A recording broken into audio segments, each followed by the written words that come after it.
Pode falar já, doutor?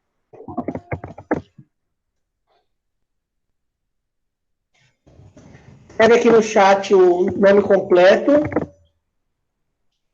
A série não precisa, né? Só são vocês. Então vamos lá. Todos estão enxergando aí a tela da Letícia? Sim. Tudo ok, né? Bom, vocês manjam mais do que eu disso aqui. Vocês já participaram de mais reuniões no Google Meet do que eu. Mas, antes de começar o assunto da aula em si, eu quero tratar de um assunto com vocês, que é um assunto que está me afligindo um pouco nesses últimos tempos, e eu vejo alguns comentários em conversas, e eu acho que é bom esclarecer. O que está acontecendo ultimamente com a gente nessa pandemia é a história sendo escrita no tempo atual, né? E muitas pessoas criticam e põem alguns empecilhos nessas questões em que a ciência vai e volta na opinião. A OMS não indica usar máscara, que essa é uma coisa que a gente, quem faz faculdade na área da saúde ou trabalha na área da saúde, aprende desde sempre que a gente não usa máscara fora de um ambiente controlado, um ambiente hospitalar ou de um laboratório. Passado o tempo, a OMS mudou a orientação. Eu desliguei a câmera, o Lê, porque tá muito escuro, tá? Não dá pra te ver, não. Tá, mas é que eu desliguei porque tá muito escuro. Não tá? Tá, que eu não tô conseguindo te ver. Tá, agora... Então tá bom, para matar a saudade. Então vamos lá. Aí tem as questões dos medicamentos também, né? O medicamento famoso aí indicado. Inicia-se com a esperança de que um determinado medicamento combatia o vírus, e agora a orientação já mudou, né? Já percebeu-se que esse medicamento, até o momento, não é o medicamento ideal para o combate ao coronavírus. O que acontece? Quando a gente estuda ciência, coisas que aconteceram na ciência, avanços científicos antigos, a gente só sabe do resultado final. Por isso que a gente tem a impressão de que é sempre tão certeiro. Só que todas essas indagações que estão acontecendo nesse momento, elas aconteceram com todos os avanços científicos. Isso sempre acontece. Só que a gente não vê. Provavelmente daqui, sei lá, 20, 30 anos, o professor de biologia que estiver dando aula sobre e citar o coronavírus, ele não vai citar que a OMS mudou a orientação entre usar ou não máscara. Ele não vai falar que existia um medicamento, provavelmente não, um medicamento que foi tratado como esperança muito grande e depois foi descartado. Ele já vai tratar do assunto como um avanço científico da época, espero em Deus que já seja a vacina ou o tratamento. O coronavírus deu esse problema, as pessoas ficaram em isolamento social, em média, por tanto tempo, até descobrir se a vacina que é essa, ou até o tratamento que é esse. Vocês estão compreendendo isso que eu estou falando? Sim. Sim? Então, por exemplo, não, vou voltar. Uma lei ou uma teoria, ou qualquer avanço científico, ele é tão forte quanto os questionamentos que ele consegue responder. Então, o que acontece? Vou dar de novo o exemplo cloroquina, ou hidroxicloroquina, que é o exemplo atual que a gente está vendo bombardeado aí na TV o tempo todo. Esse medicamento, por exemplo, ele foi tratado como esperança para o tratamento do vírus da AIDS. Ele foi tratado como esperança para o tratamento da H1N1. Entre outras doenças virais. Toda vez que surge um vírus novo, a cloroquina e a hidroxicloroquina é citada como potencial remédio que vai resolver os problemas. Por quê? Quando faz o in vitro, ou quando faz o teste in vitro, aquele lá no laboratório, na plaquinha, sem o contato com o hospedeiro sem contato com o ser vivo, ele funciona muito bem. Ele dá uma resposta muito boa.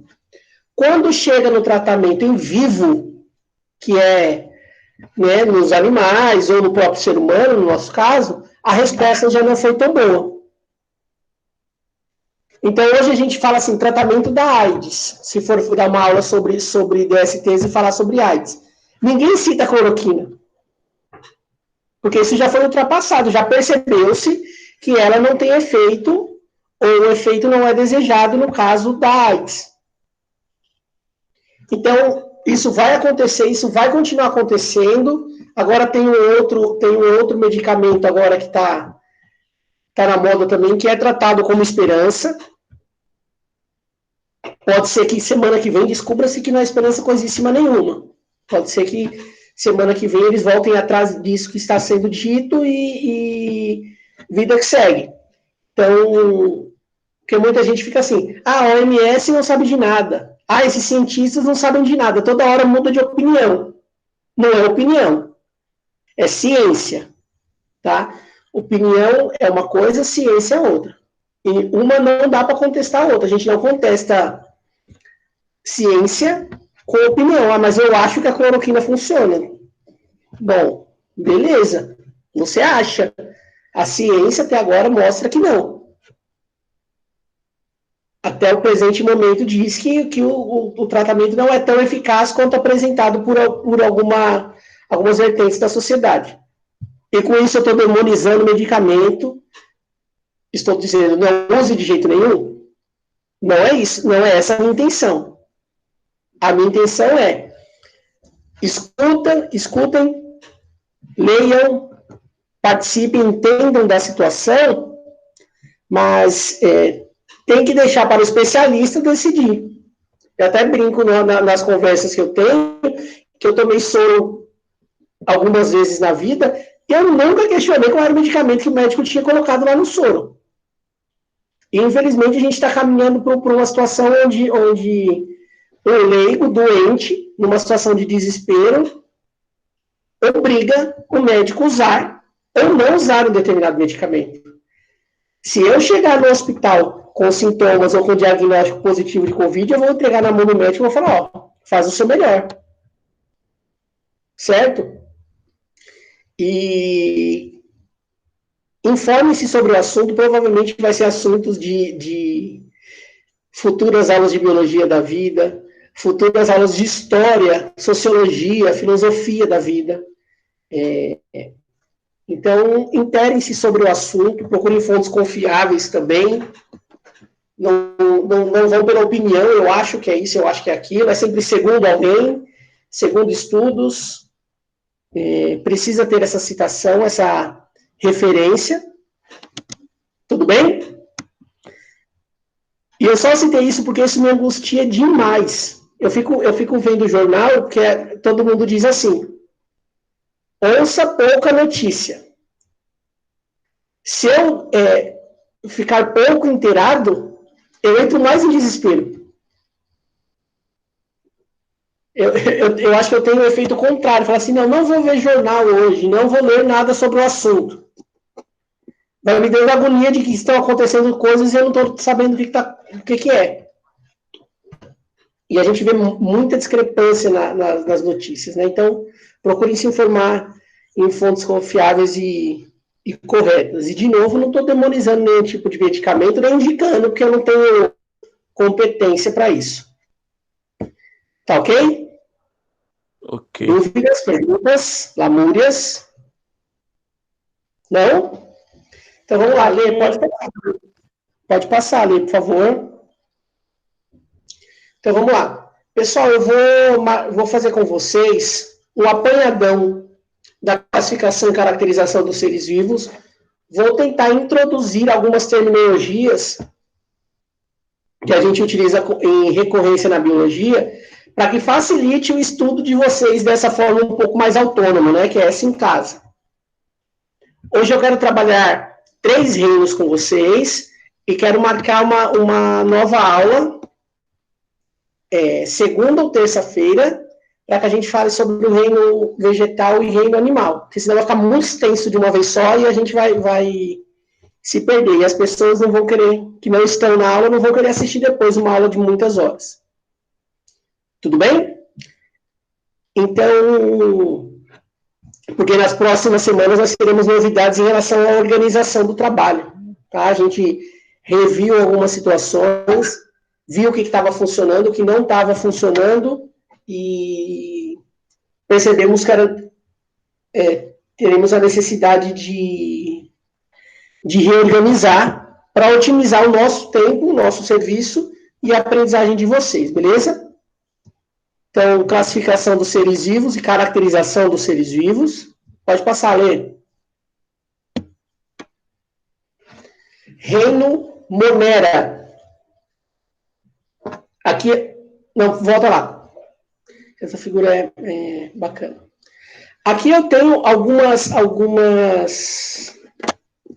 fotografia, uma ilustraçãozinha de formas de bactérias diferentes e de colônias diferentes, tá? Que a gente sempre vê esse desenho central aí como o mais comum, mas existem outras morfologias. A gente utiliza um desenho básico para explicar todos os outros, tá? Mas eu vou falar um pouquinho mais para frente da organização das bactérias. Pode passar. Então, vamos lá. É o grupo mais primitivo, o mais antigo, ou aquele que está mais próximo da origem da vida no planeta. Acredita-se, né, que as bactérias tenham sido os primeiros seres vivos do nosso planeta e dado origem a todos os outros. Tem 3 representantes básicos: as cianobactérias, as bactérias e as arqueobactérias, as arqueias, que são bactérias mais primitivas. Todas são procariontes. O que é procarionte?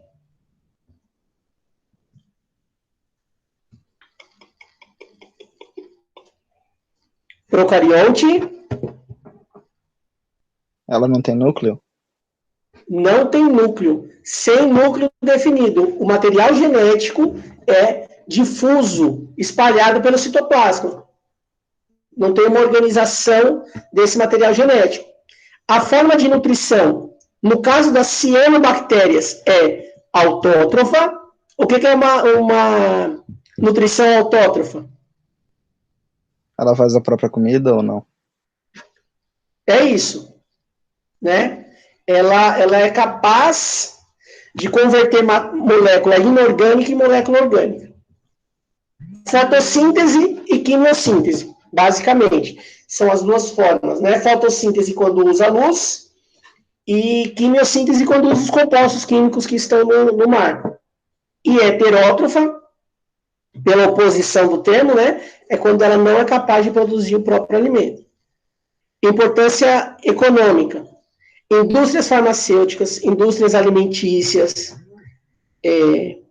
indústrias biotecnológicas, todas essas são as bactérias têm um papel fundamental no desenvolvimento. Grande parte é decompositora da matéria orgânica também, grande parte da decomposição. Algumas parasitárias, que não está aqui, né? Mas nunca de vida livre, elas nunca vivem soltas. Elas sempre dependem de um outro ser vivo, tá? Pode passar.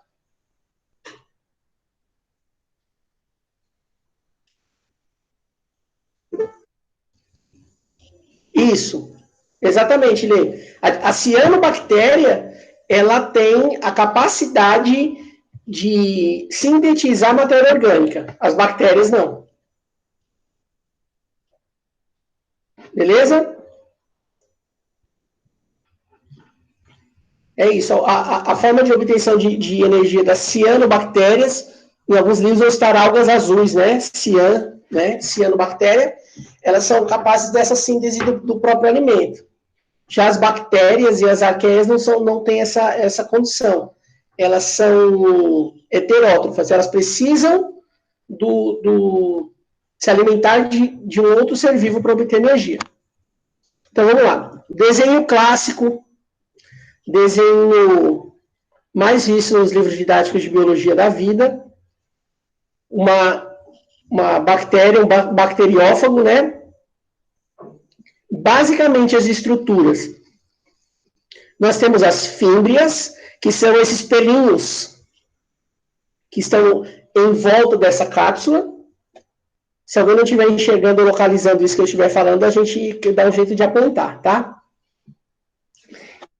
Qual é a função? Isso aí. Essas fímbrias, esses pelinhos, ela tem uma função de adesão, de grudar, tanto uma na outra, né, para formar uma colônia, quanto em algo que ela vai parasitar, por exemplo. E ela auxilia no processo de conjugação. O que é o processo de conjugação? Nas aulas anteriores, a gente sempre delimita a reprodução das bactérias como bipartição. Lembram-se que a gente diz que é basicamente uma mitose, uma se divide em duas? Não sei se vocês lembram mais disso, mas, de um modo geral, convenciona-se a falar que a forma de reprodução das bactérias é assexuada. Ela não tem troca de material genético. Mas existe uma forma, sim, de reprodução, que é esse processo que a gente chama de conjugação, onde duas bactérias se juntam através dessas fímbrias. Em alguns livros vai estar lá pile, ou pilissexual. Se juntam e uma bactéria entrega parte do seu DNA para outra, e essa outra bactéria faz o mesmo processo. Então, elas trocam o material genético. Por que isso é importante? Por exemplo, resistência a medicamento, uma das formas que as colônias encontram de se tornar resistentes ao ambiente externo, por exemplo, está com alguma doença de caráter bacteriano. Algumas delas possuem informação genética que conferem a ela uma característica de resistência. Elas são capazes de trocar essa informação entre si e tornar aquele grupo resistente àquele medicamento. Então, as próximas gerações, conforme elas forem se reproduzindo, todas elas terão resistência a esse medicamento. Os antibióticos. Observa uma pergunta. Diga. O que, tipo, vai chegar um dia que as bactérias vão ser imunes a antibiótico. Isso vai morrer muita gente por causa disso? Então, vamos lá. Estamos nos dias em que algumas bactérias já são resistentes a antibióticos. Porque os antibióticos, eles têm uma gradação como é que eu posso dizer? De agressividade. Medicamentos mais simples, ou antibióticos mais simples, atacam com uma velocidade menor. Antibióticos mais fortes atacam com uma velocidade maior. Por exemplo, bactérias hospitalares. Por que existe tanto medo da pessoa ficar muito tempo dentro de um hospital?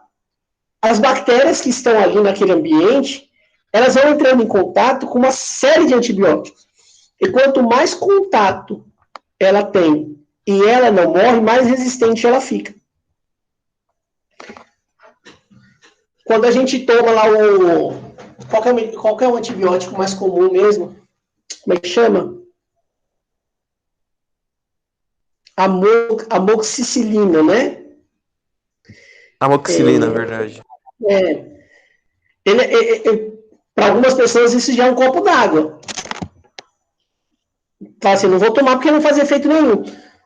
O que possivelmente aconteceu? Ou essa bactéria já tem a resposta para esse medicamento, ou essa pessoa foi fazendo o uso desse medicamento por tanto tempo e de forma tão ruim, o médico manda tomar por 6 dias, ele toma 4 dias, no 5º dia ele tá bom, ele para, só que ele não matou a colônia inteira, parte da colônia ainda está lá, é pequena, mas está lá, e já entrou em contato, ela passa a ter resistência.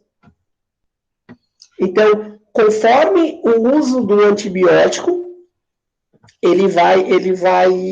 as bactérias vão conferindo resistência a ele.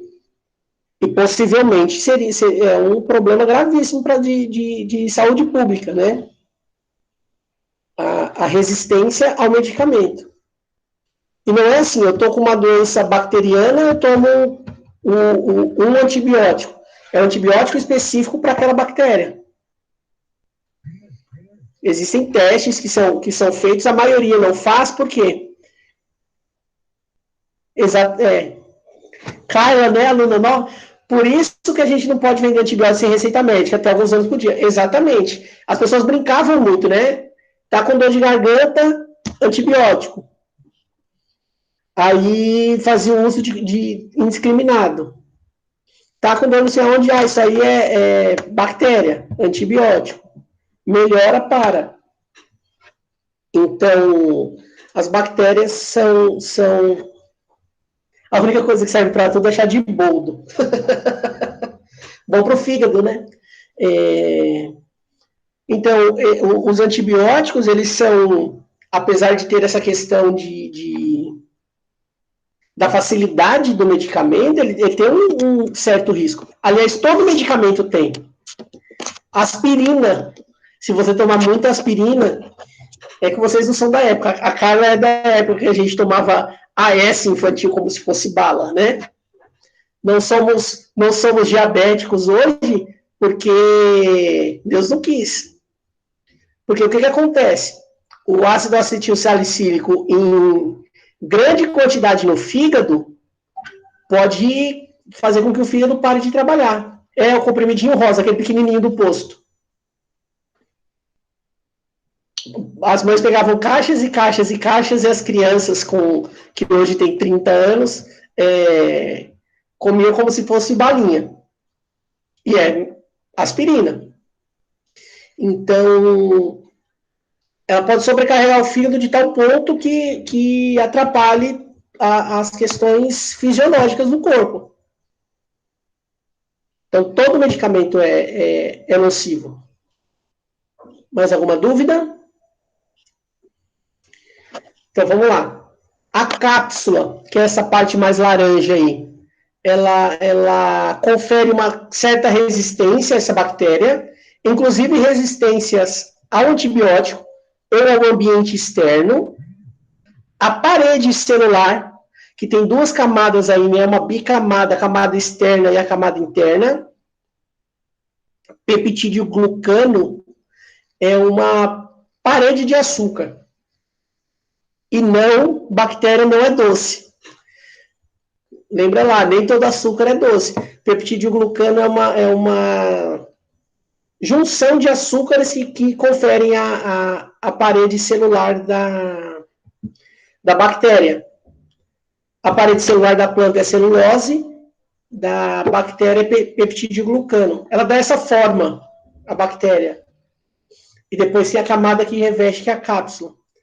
A membrana plasmática dá a característica de seletividade. Ela seleciona o que entra no citoplasma e o que sai do citoplasma.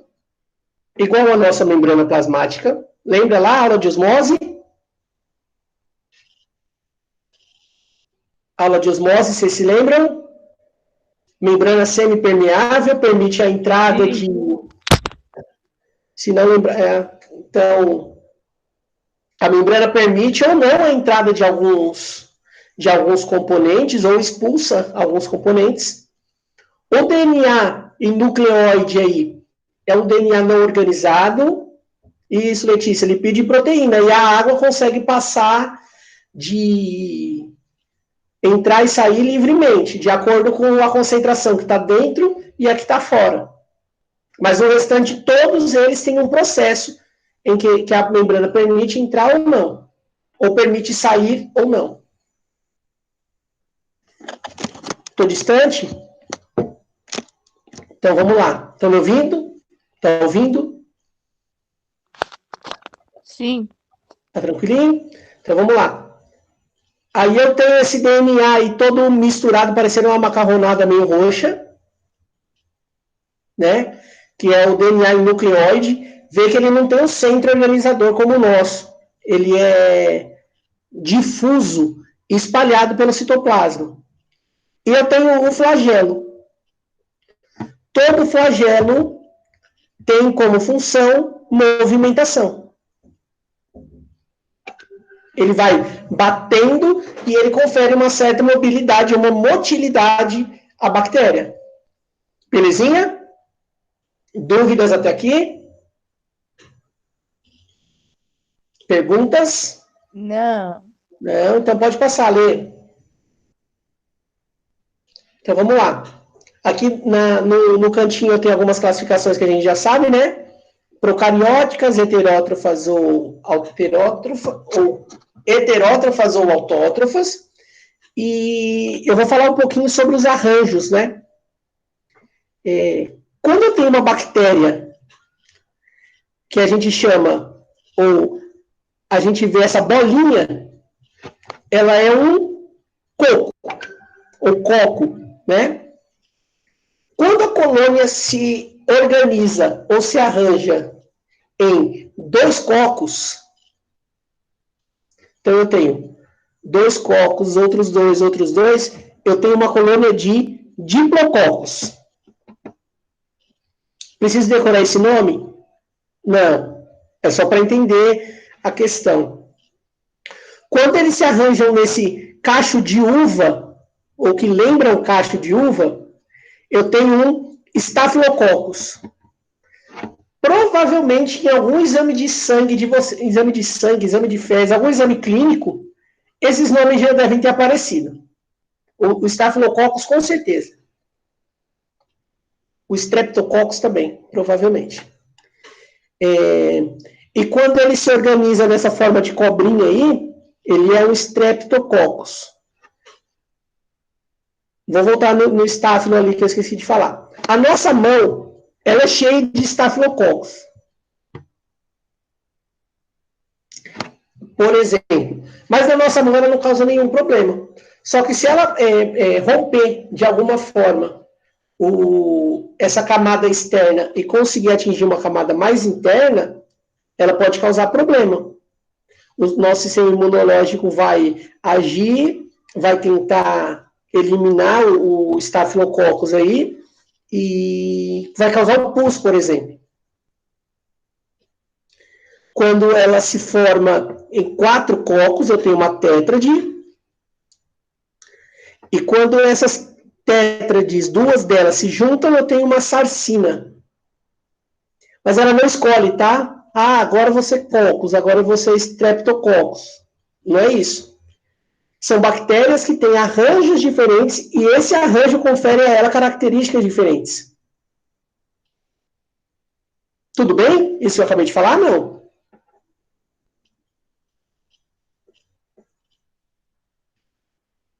Acho que o silêncio é sim, ou não, né? Acho que o silêncio é a gente acredita que seja um sim. Aí eu tenho bacilo. Onde vocês já ouviram falar de...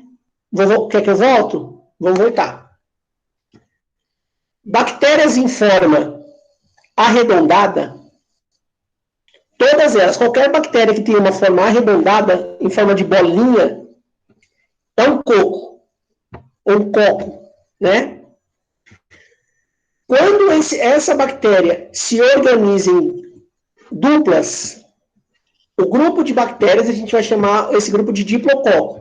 Então eu vou ter uma série de diplococos, uma série de bactérias que se organizam dessa forma. Staphylococcus é o cachinho de uva. Eu tenho um monte de bactéria que se organiza como Staphylococcus. Tem Staphylococcus aureus, Staphylococcus endemites, tem um monte. Estafilococo diz qual é a forma que essa bactéria se arranja. Tudo bem? Como ela se organiza? É assim. Os estafilococos não conseguem se tornar diplococos. Eles são estafilococos. Não é uma hora é uma coisa, ou, por exemplo, alguns alunos fazem essa questão. Vários diplococos juntos formam streptococos. Não é isso. As bactérias do grupo diplococos sempre serão, a colônia sempre será 2 mais 2 mais 2 mais 2 mais 2. Mas tem algum motivo ou não, professor? É característica da colônia mesmo. A colônia se organiza dessa forma. Provavelmente pelo alvo, o parasita, né, onde ela vai parasitar, permite ou não esse tipo de organização. Tomem cuidado com o pensamento. Não coloquem o pensamento humano em bactérias. Tem algum motivo? Porque é melhor. Não, é porque o arranjo se mostrou mais adaptado ao ambiente em que ela vive dessa forma. Beleza? Beleza. Foi, Lê? Foi. Letícia? Foi? Então vamos lá. Bacilos. Onde vocês já ouviram falar esse nome? Bacilo. Yakut. Lactobacilos, né? Então, os lactobacilos são bactérias do leite. Lactobacilos vivos, né? E até o nome do cientista que percebeu ou compreendeu que essa bactéria faria bem para a flora intestinal, né? O Kasei Shirota. O bacilo é essa forma um pouco mais alongada, parece uma salsichinha. Os bacilos, o grupo dos bacilos se organizam de 3 formas. O streptobacilo, que é como se fosse lá o cordão de salsicha mesmo. Um bacilo, outro bacilo, outro bacilo, outro bacilo. Os flagelados, apesar de aqui ter um só, eles se organizam e tem vários flagelos que auxiliam na locomoção. E esse último que eu não estou conseguindo ler, os esporos, que também é a mesma coisa, eles se organizam ou não se organizam de uma forma efetiva como os estafilococos ou os streptococos. Tá? Esporo, vocês tentem lembrar, o termo esporo, tentem lembrar um pouco de semente. Acho que facilita o pensamento. E eu tenho outros tipos separados aí, o vibrião, o espirilo, as espiroquetas, que são menos conhecidos. Tá? Esses já não se organizam tão bem quanto os cocos e os bacilos. Ou não há necessidade dessa organização, dessa formação, dessa colônia. Belezinha? Beleza. Passa aí, Lê. Reino fungi. Reino dos fungos. Pode passar, Lê. Nossa, tá mal centralizado isso, hein? Pessoal, tanto o reino fungi quanto o reino monera, a gente precisa ter em mente que eles não são nem do bem e nem do mal. Eles são o que são. A gente tem também uma tendência a colocar o pensamento toda hora, e eu falo a gente porque eu também faço isso, tá? É natural, isso é treino, pensar assim. Não é que são neutros, eles são o que são. Eles vivem por eles não pensam assim, não vou atacar a traqueia dessa pessoa porque ela vai sentir dor. Não, ela está querendo sobreviver e pronto. Porque a gente pensa só em bactérias como bactérias que causam doenças. Mas as pessoas tomam vinho, comem queijo, comem pão, comem pizza, tomam Yakult, tomam insulina, no caso dos diabéticos, é por conta do reino monera. E se as pessoas têm um monte de doenças também, é por conta do reino monera. A mesma coisa para o reino fungi. Reino dos fungos. Então vamos lá. É um grupo com grande diversidade. Tem seres vivos unicelulares, aqueles que causam chulé, por exemplo, e os pluricelulares. Aí eu tenho alguns representantes aqui. Bolor, mofo, os fermentos, os levedos, a orelha de pau. a trufa e os cogumelos de chapéu, que são os champignons. Alguns representantes aqui. E eu tenho aqueles que causam micoses. O prefixo mico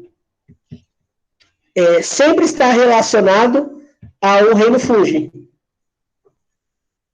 Então, se eu tomo um antibiótico para matar bactéria, que remédio que eu tomo para matar o fungo? Eu passo, geralmente, que é pomada. Lembrando que o prefixo mico se refere ao reino fungi.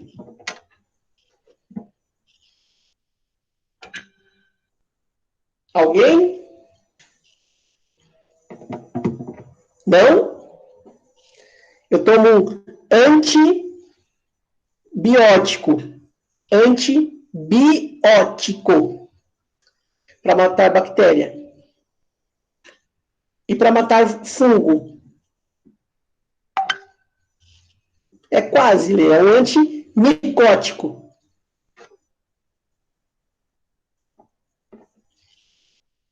Vou escrever aqui, ó, antimicótico. Então, toda vez que vocês verem aí em biologia o termo mico em algum lugar, eu sei que eu estou falando de fungo, de alguma forma. Só nome top. Então, se não estiver falando especificamente do animal mico, né, vocês vão conseguir perceber, se no texto estiver lá do grupo dos micorizas, micóticos, eu já vou trazer a minha caixinha de conhecimento aí para o reino fungi. Modo de vida, saprófago, que são decompositor, se alimenta de matéria orgânica morta, mutualística, simbiótica, todo mundo sabe o que significa simbiose, né? Sim, porque eu sei que a Carla trabalhou esse termo com vocês. E se vocês não souberem, vocês vão passar muita vergonha agora. Tem um termo. Gente, eu então vou passar vergonha, que eu não lembro não, professor. O que é simbiose?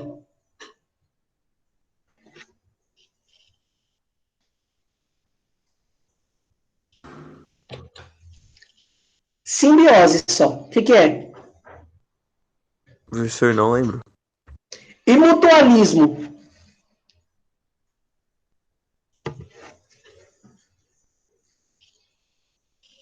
Isso, Lê. Simbiose é isso mesmo. Você lembrou mais do termo endo, né? Que é o de colocar para dentro. Agora falta o simbiose. Ou mutualismo. Mutualismo é alguma coisa entre dois seres vivos? Sei lá. Exatamente.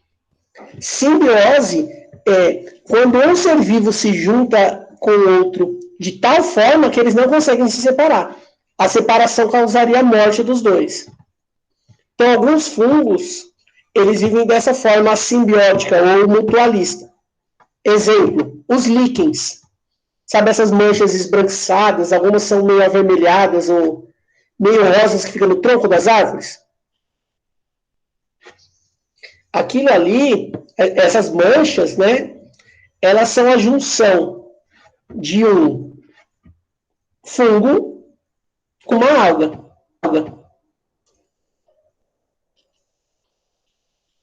Então, a alga não conseguiria viver no ambiente terrestre, porque não tem água, e o fungo não conseguiria viver sozinho, porque ele não é capaz de produzir o próprio alimento. Então, o que acontece? Um fungo dá para a alga água e condições para ela fazer fotossíntese, e a alga dá para o fungo parte desse alimento. Então, eles vivem nessa sociedade aí em que eles não podem se separar. É o casamento que deu certo, não tem previsão de divórcio. Ou se tiver divórcio, os dois morrem. E alguns fungos vivem de forma parasitária. Então, parasitismo, tranquilo, né? Quando um ser vivo suga as energias do outro. Ele não produz o próprio alimento e ele se alimenta do outro ser vivo enquanto vivo.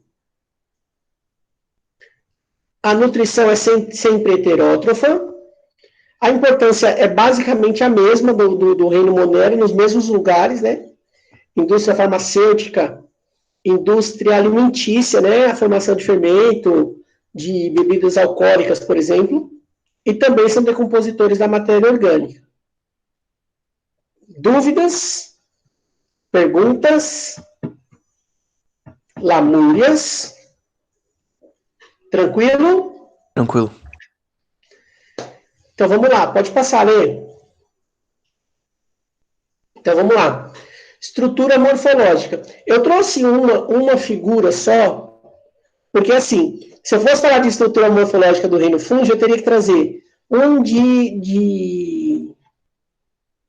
estrutura unicelular, uma estrutura pluricelular, a estrutura do cogumelo, e ficaria muito, muito complexo.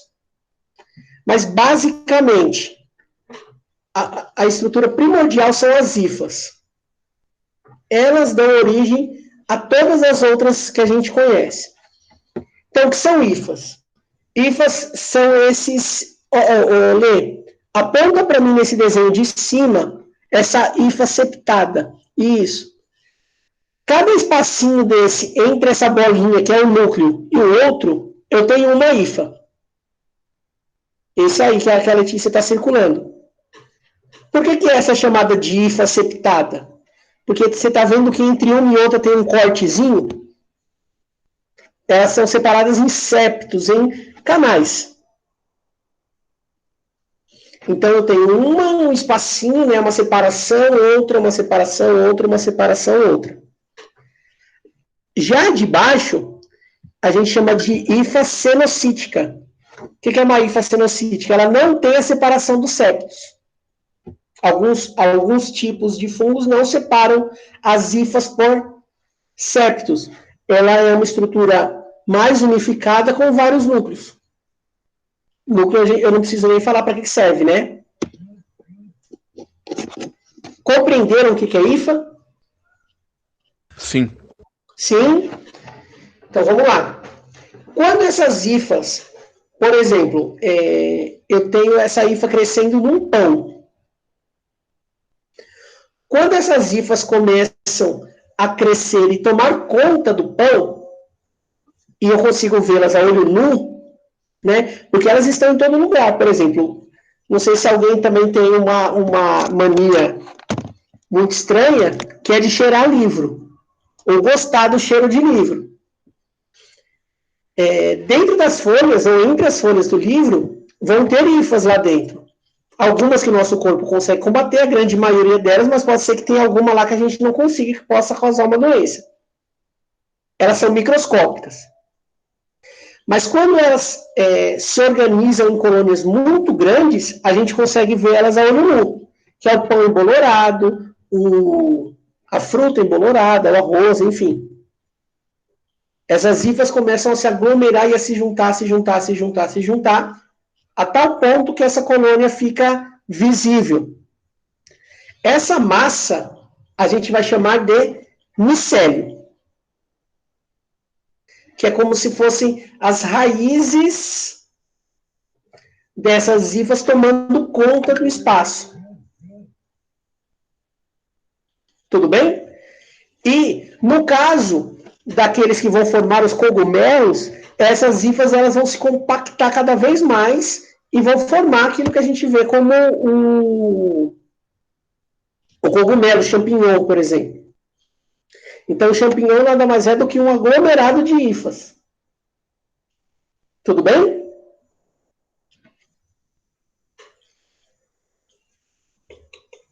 Tudo. Tudo bem? Alguma dúvida, pergunta? Tá suave, tá entendido. Tá entendido? Então, vamos lá. Lê. Então, vamos lá. E aí, aqui eu tenho algumas representações de fungos. Por exemplo, essas manchas esverdeadas no queijo. Aí, o quarto desenho, Lê. Fungos do queijo gorgonzola. Seguindo agora na vertical, o último desenho aí, uma unha toda feia. Fungo. Ao lado, eu tenho um pão embolorado aí também. Fungo. Quando essa estrutura já fica visível, é a estrutura que a gente acabou de falar lá. As hifas tomaram conta, porque ela tem o espaço do pão inteiro para tomar conta e ela tem também o alimento. Então, se tem alimento, tem espaço, ela começa a se reproduzir. Tem uma laranja também, que está bem com o nome dos créditos. Isso aí, é uma laranja com fungo também. E tem os alimentícios, né? O champignon. Esse vermelhinho aí, vocês já viram ele em algum lugar? O vermelhinho com bolinha branca? Para quem gosta de filme no desenho do mar, pode ser.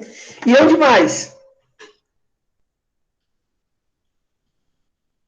Alice? Vocês já viram esse cogumelinho aí do Alice Alice no País das Maravilhas? Então, não sei se vocês já assistiram, se não assistiram, assistam, porque a história é incrível. E ela parte da Alice comendo um cogumelo, né? A história parte desse momento. E esse cogumelo é alucinógeno. Ele causa alucinação. Então, segundo os biólogos, né?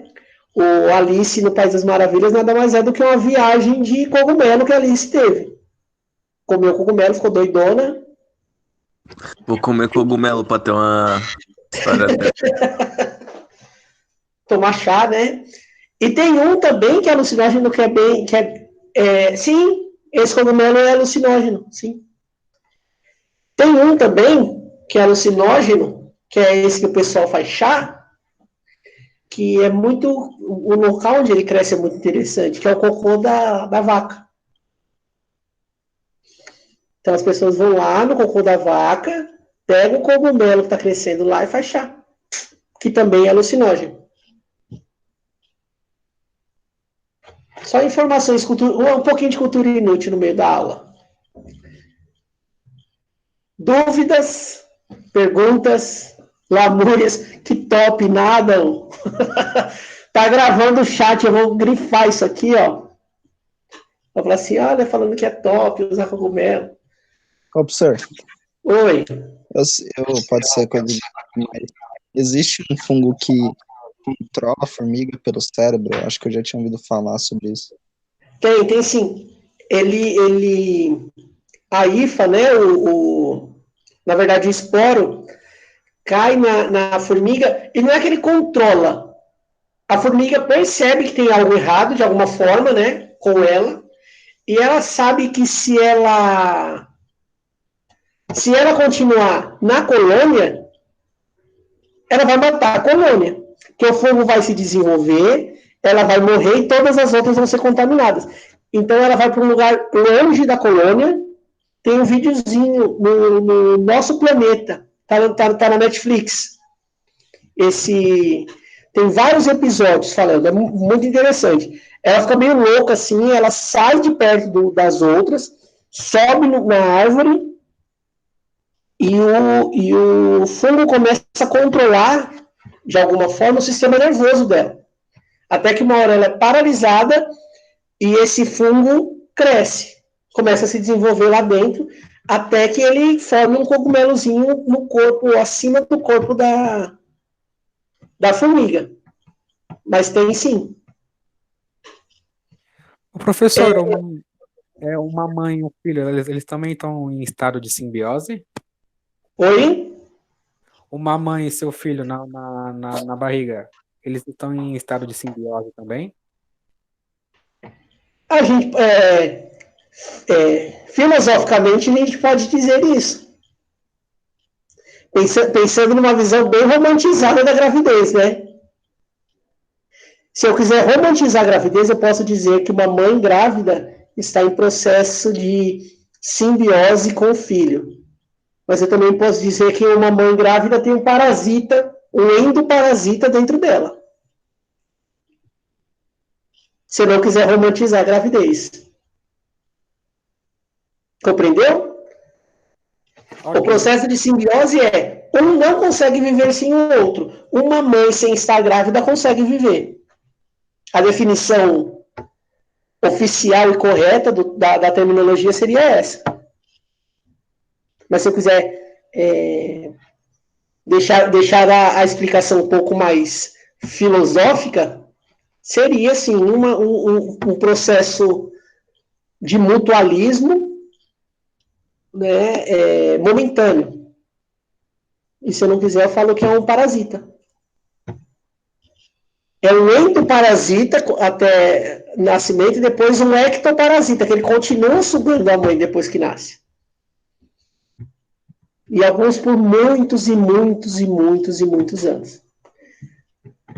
Mais alguma dúvida? Tranquilo? Então vamos lá, Lê. Então vamos lá. Reino protista ou protoctista. Tem um monte de terminologia nova aí desse reino. Alguns não tinham colocado as algas, alguns livros antigos colocam as algas sendo plantas, alguns livros colocam já as algas aqui, mas vamos trabalhar com o que de mais atual eu consegui pesquisar. O reino protista ele é formado basicamente por 2 representantes. Ele pode passar. Os protozoários e as algas. É um grupo também com grande diversidade. Eu tenho seres vivos unicelulares e pluricelulares, né? Tenho indivíduos de vida livre. O que é uma vida livre? Ele não necessariamente depende de outro para sobreviver.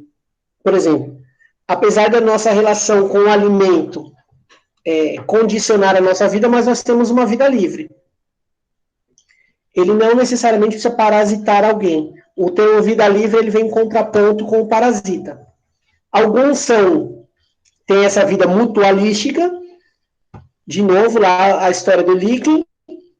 O líquen é a simbiose entre uma espécie de alga ou espécies de algas com fungos e alguns parasitários. Algumas doenças são causadas por protozoários. A giardíase, por exemplo. A amebíase também. Causada pela giardia e pela ameba. Né? Doenças que geralmente são ocasionadas por água contaminada. Nutrição. Alguns são autótrofos, ou as algas são autótrofas, fazem fotossíntese, e os protozoários são heterótrofos. Eles precisam de outro ser vivo para se alimentar. Importância. Indústrias. Eu coloquei decompositores aqui, mas eu preciso confirmar essa informação. Eu não sei se protozoário é decompositor de matéria orgânica, e eu creio que não. Mas a indústria e a indústria de eletrônicos, por exemplo, utiliza muito os protozoários. A carapaça de algum deles é importante para circuito eletrônico. Eu vou só confirmar essa informação de matéria orgânica, depois eu passo para vocês, tá? E na alimentação também, né? Indústria alimentícia, né? Os orientais comem alga. Agora os ocidentais também comem, né? Porque tem um monte de restaurante oriental do lado ocidental. Pode passar, Lê. Uma situação interessante do reino protista é o seguinte. Anteriormente, ou em algumas classificações mais antigas, os protozoários eram classificados no reino animal. Porque muitas características deles se enquadram com a do reino animal. Ser heterótrofo, se locomover, né? Os processos de respiração, nutrição, excreção e reprodução são parecidos com os que tem no reino animal. E já as algas eram incluídas no reino plant, porque muitas características que as algas possuem são similares àquelas que as plantas possuem. Então, a gente pode pensar levantar a hipótese aqui de que o reino protista seja um ponto anterior à formação tanto do reino plant quanto do reino animal. Provavelmente, e de novo levantando hipótese, os protozoários foram os que deram origem ao reino animal, evolutivamente, e as algas, esse não é um levantamento de hipótese, isso é uma constatação, que deu origem ao reino plant. Vocês compreenderam isso que eu acabei de falar? Sim? Sim. Sim, se alguém não entendeu, eu repito.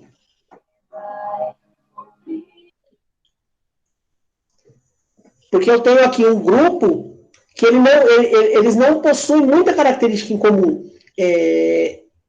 Se eu explicasse para vocês, sem dizer em que grupo está, e eu falasse assim, por exemplo, ser vivo possui clorofila, faz fotossíntese e é autótrofo. Automaticamente vocês iriam enquadrar ele no reino plant. E se eu dissesse que o ser vivo é heterótrofo, não possui clorofila e faz respiração por troca de oxigênio e gás carbônico, por exemplo, a gente automaticamente inclui no reino animal. Então, são seres vivos incluídos no mesmo grupo, só que com características entre eles muito distintas. Talvez esse grupo seja o ponto onde há divisão na árvore filogenética, que eu vou explicar um pouquinho mais para frente para vocês. Os protozoários deram origem ao ramo que hoje a gente conhece como reino animal, e as algas deram origem ao ramo que a gente conhece como reino plant, ou vegetais. Belezinha? Lê. Então vamos lá. Apesar da figura estar bem ruim aqui, eu vou tentar explicar para vocês. Eu tenho aqui primeiro nessa linha azul, ou melhor, vamos lá. Pensem nessas cores horizontais como linhas temporais, tá?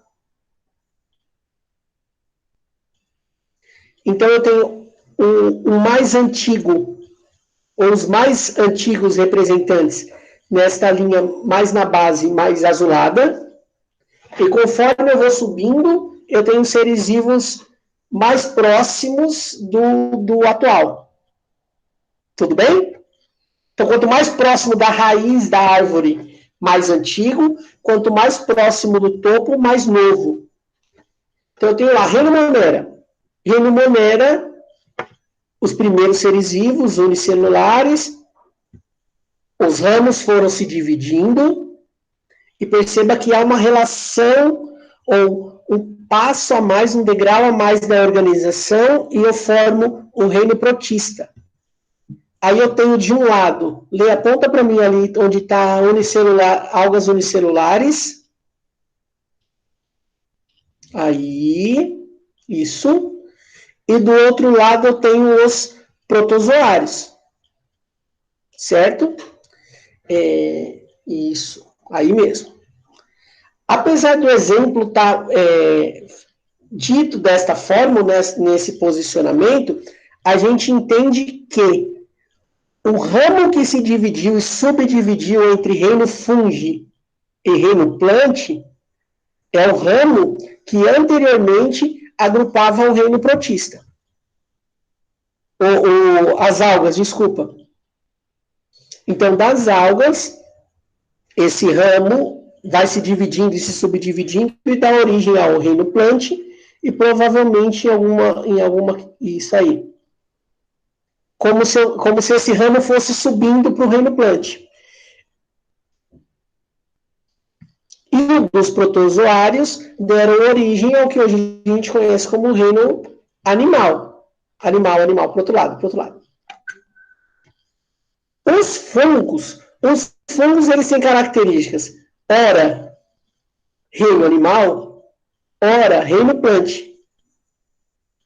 Por exemplo, as células têm parede celular. Lembra reino plant. Mas não faz fotossíntese, é heterótrofo. Lembra reino animal. Então, eles seriam ali o meio termo entre os dois. Dúvidas, perguntas, lamúrias? Consegui entender. Tudo certo? Oi? Entendi. Foi compreensível? Foi sim. Lê, pode passar.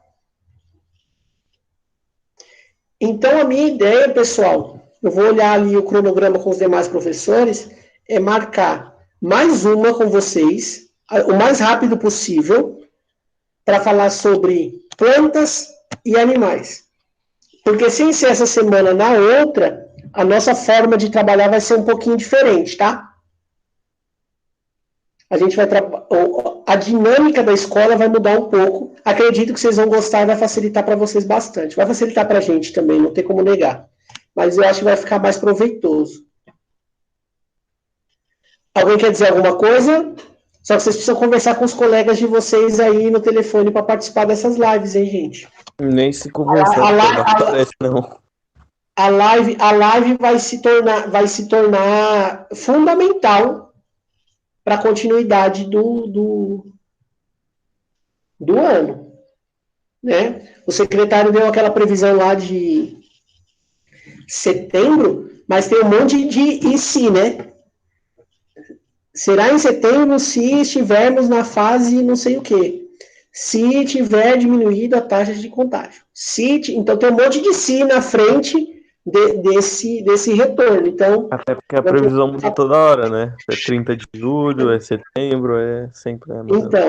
Então, e assim, e a gente percebe que na periferia a gente não sabe muito bem em que pé está. Porque as pessoas não testam, ou não testavam, pelo menos, né?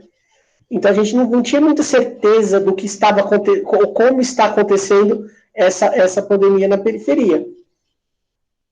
Eu sei que no Facebook, dia sim, dia não, tem ex-aluno meu falando que alguém da família faleceu. Eu sei também que é ligar para minha mãe e minha mãe dá notícia de que alguém lá do bairro onde eu morava faleceu. Aí fala Covid, não, é infarto. Covid, não sei. Então a gente não tem muita noção. Mas a gente vai trabalhar para o melhor possível dentro das condições que nos são dadas. Tudo bem? Obrigado. Muito obrigado a todos. Lê, pode parar de gravar. Muito obrigado pela ajuda. Até a próxima. Carla, quer falar alguma coisa?